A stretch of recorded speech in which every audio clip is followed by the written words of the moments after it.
Good day, this is the Group 2 Talk, and we are going to be talking about the two economic problems that our country, the Philippines, are experiencing. The following problems are the inflation and unemployment issues present in our country today. So, what can you say about both of the topics that we will be discussing?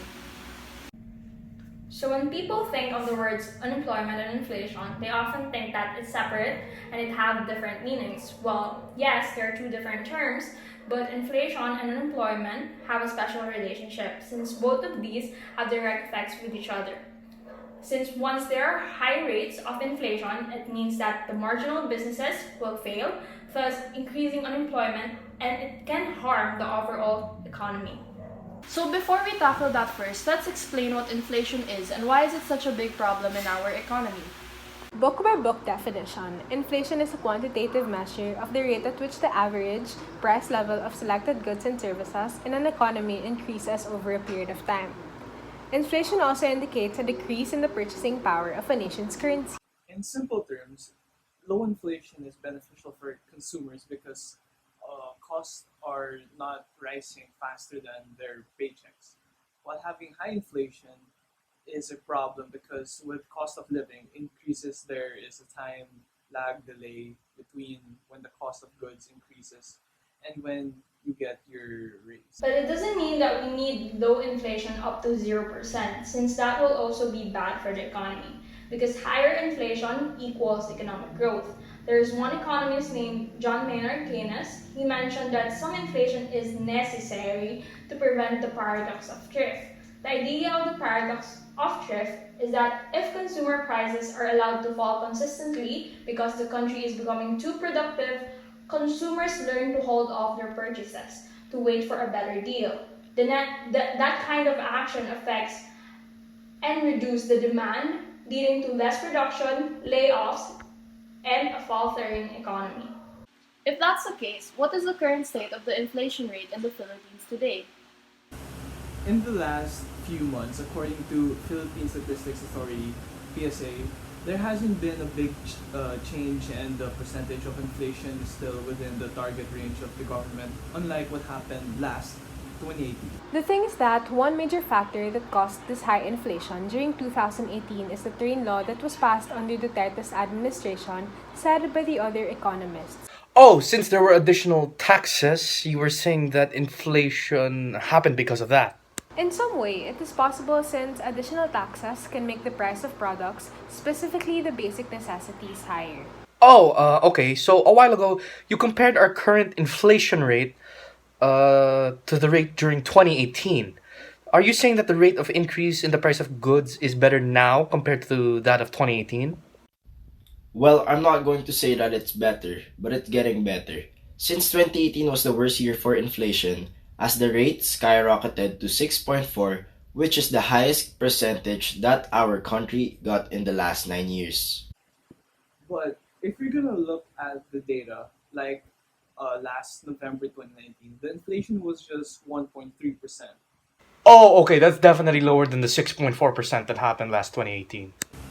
It was mainly because of a higher annual increase in alcohol beverages and tobacco. However, you can also consider housing, water, electricity, gas, etc. to be a part of the reason for this jump. However, it jumps to 2.5% in December. Is that good? Yes, it is still good since it is still within the target range of the government. But as you can see, there was a slowdown from the rate last January 2020 and February 2020. From 2.9% in January, it went to 2.6% in February. Why do you think it went down? Was it because of the Taal eruption? Oh, yeah.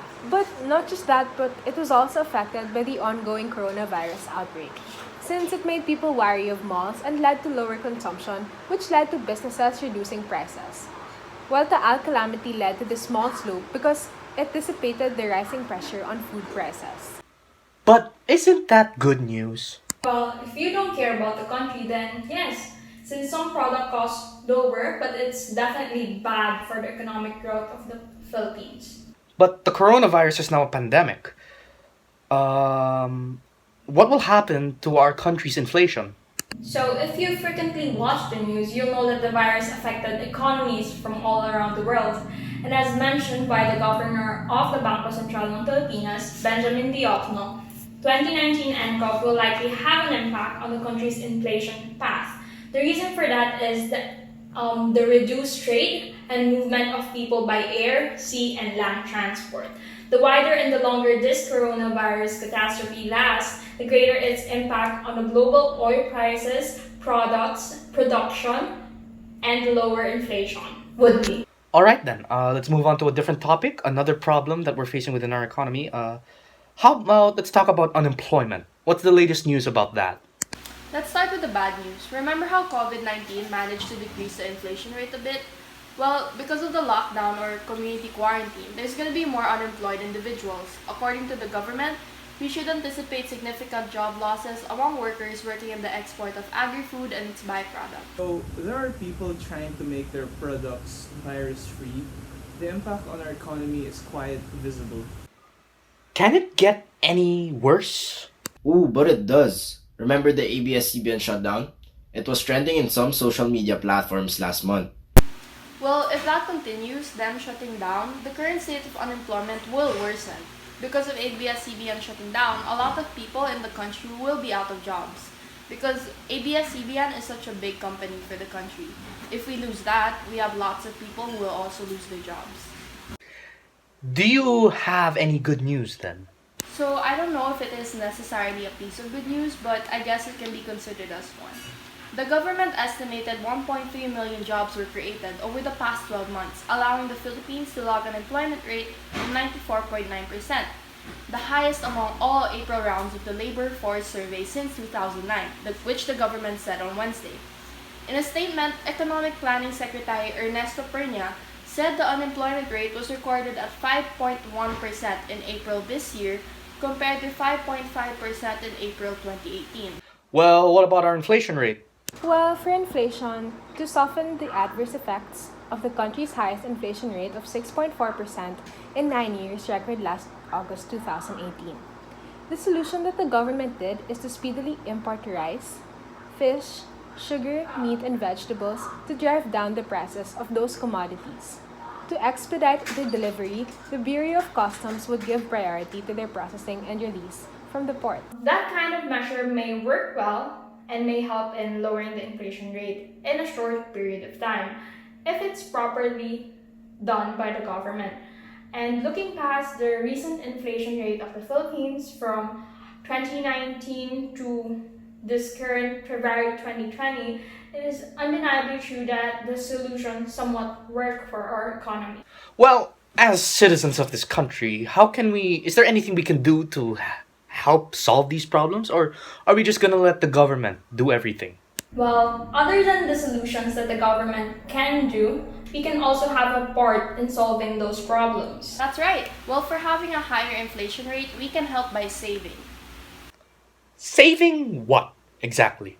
By saving money, of course. That kind of method is based on a popular method of controlling inflation through a contractionary monetary policy. The goal of a contractionary policy is to reduce the money supply within an economy by decreasing the bond prices and increasing interest rates. This helps since it reduces spending because when there's less money to go around. So it means that those who have money and should keep it and save it instead of spending it. It also means that there is less available credit, which can reduce spending. It will help since reducing spending is important during inflation because it helps in halting economic growth and in turn the rate of inflation. In other words... Spend less, inflation drops. Alrighty then, but that just covers inflation. What about unemployment?